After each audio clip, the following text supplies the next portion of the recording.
Fronds, mastering plant vocabulary for IELTS success. Imagine walking through a lush tropical forest, surrounded by towering palm trees. As you look up, you notice the graceful, feather-like structures swaying gently in the breeze.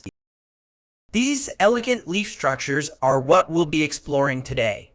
Fronds. Understanding this word and its nuances can elevate your vocabulary to the level required for achieving a band score of 9.0 in IELTS. Let's dive into the world of fronds and uncover its rich linguistic tapestry. Word type. Frond is a noun, meaning a frond is a large divided leaf, especially one of the feather-like leaves of a palm tree or fern. It can also refer to leaf-like structure in certain seaweeds or lichens. In a broader sense, fronds are often associated with any long, flexible leaf or leaf-like structure in plants. Word history. The term frond has an interesting etymological journey. It originated from the Latin word frons, which means leaf or foliage. This Latin root made its way into Old French as frondi, before finally entering the English language in the 17th century.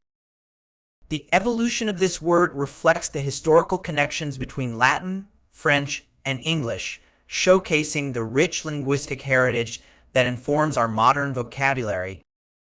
Antonyms. While frond doesn't have direct antonyms, we can consider contrasting terms such as stem, trunk, or root, which represent different parts of a plant. Synonyms. Some synonyms or related terms for frond include leaf, foliage, and pinnate leaf.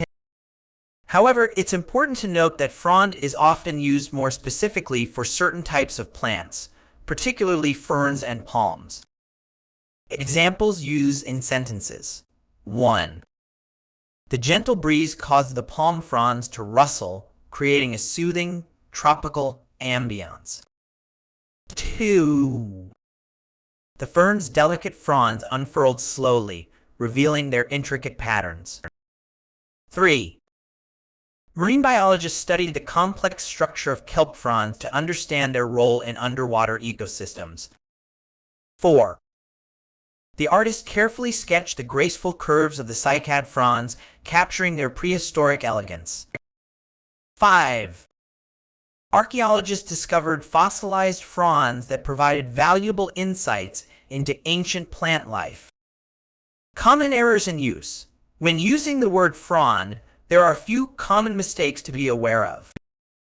First, some people mistakenly use frond to describe any leaf, but it's specifically used for large, often divided leaves of certain plants. Second, the plural form is simply fronds, not fronds or frondae. Lastly, while frond is primarily a botanical term, it's occasionally used metaphorically to describe things that resemble these leaf structures, but overusing this metaphorical sense can seem forced or unnatural. To truly master the use of frond in your IELTS exam and beyond, remember its specific meaning related to large, divided leaves, particularly in palms and ferns. Understand its Latin origins and how it differs from general terms like leaf or foliage. By incorporating this word accurately in your vocabulary, you demonstrate a nuanced understanding of botanical terminology and elevate your language use to the sophisticated level expected at band score 9.0.